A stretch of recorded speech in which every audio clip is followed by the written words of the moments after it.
মোহাম্মদ ইউসুফ ভাই প্রশ্ন করেছে, "আসসালামু আলাইকুম স্যার। একজন ব্যক্তি একা পার্টনারশিপ ছাড়া নিজে কি একটা ব্র্যান্ড বানাতে পারে, দাঁড় করাতে পারে? তখন বিষয়টা কিরকম হয়? কিভাবে করতে হয়?"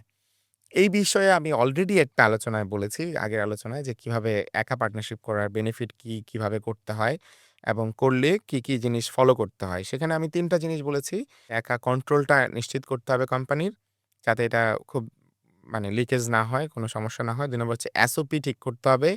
এই যে বিজনেস মডেল বুঝে প্রসিডিউর ঠিক করতে হবে যাতে কেউ আপনার এই বিজনেসটাকে আ ইন্টারাপ্ট করতে না পারে, আপনাকে বাধাগ্রস্ত করতে না পারে। এবং 3rd বলেছি অ্যাডভাইজার নিশ্চিত করতে হবে যারা আপনার বোর্ড মেম্বারদের থেকেও রিচ হবে, আপনাকে নিয়মিত অ্যাডভাইস করবে। এগুলো করার মাধ্যমে আপনি যখন ফলো করে যখন স্টার্ট করবেন, তখন আপনার একটাই কাজ, আপনি অনেক সাহসী সিদ্ধান্ত নিয়ে ইনভেস্ট করতে থাকবেন বেশি, বেশি।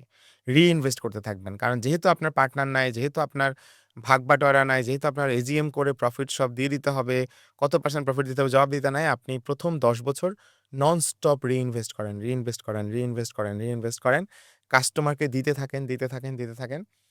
যেই কাস্টমার যা চায়, যেহেতু সে হিসাব না করে চায়, সে মনে করে এই টাকা দিয়ে এই প্রোডাক্ট থেকে আমার এটা পাওয়া উচিত। তখন সে এটা পেয়ে গেলে সে এক্সট্রা পে করতে রাজি হয়। তার রিলেটিভরা পে করতে রাজি। সো অটোমেটিক ভাবে ওয়ার্ড অফ মাউথ এ আপনার সেল বেড়ে যায়, পরেরটা বাড়তি প্রাইসে হয়। একসময় আপনার ইনভেস্টমেন্ট কমে যাবে, প্রাইস বেড়ে যাবে এবং আল্টিমেটলি আপনারটা ব্র্যান্ড হয়ে যাবে। খুবই ইম্পোর্টেন্ট একা ব্র্যান্ড দাঁড় করাইতে হলে মাস্ট বি আপনার পুরো ইনভেস্টমেন্টকে আবার ২ ভাগে ভাগ করতে হবে। একটা হচ্ছে কন্টিনজেন্সি ফান্ড বলে বা এটাকে কি বলে? মানে রিস্ক ফান্ড বলে। নানান কিছু এটা আপনার রাখতেই হবে। কারণ আপনার পার্টনার না। আপনি চাইলেই টাকা নিতে পারবেন না।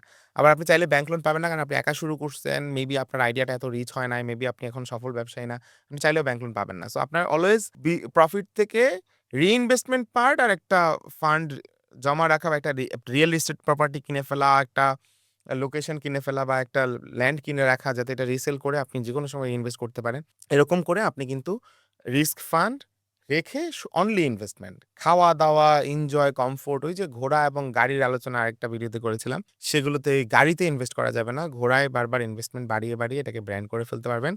একা শুরু করলে এভাবেই আপনার বড় একটা ব্র্যান্ড হয়ে যাবে ইনশাআল্লাহ। এই যে আপনার এই একা পথ চলা, এগিয়ে যাওয়া সেটা সহজ হবে কেন? আপনি একা ইচ্ছামত সিদ্ধান্ত নিতে পারবেন। আপনাকে অনেক বেশি বাধা দেওয়ার কেউ থাকবে না।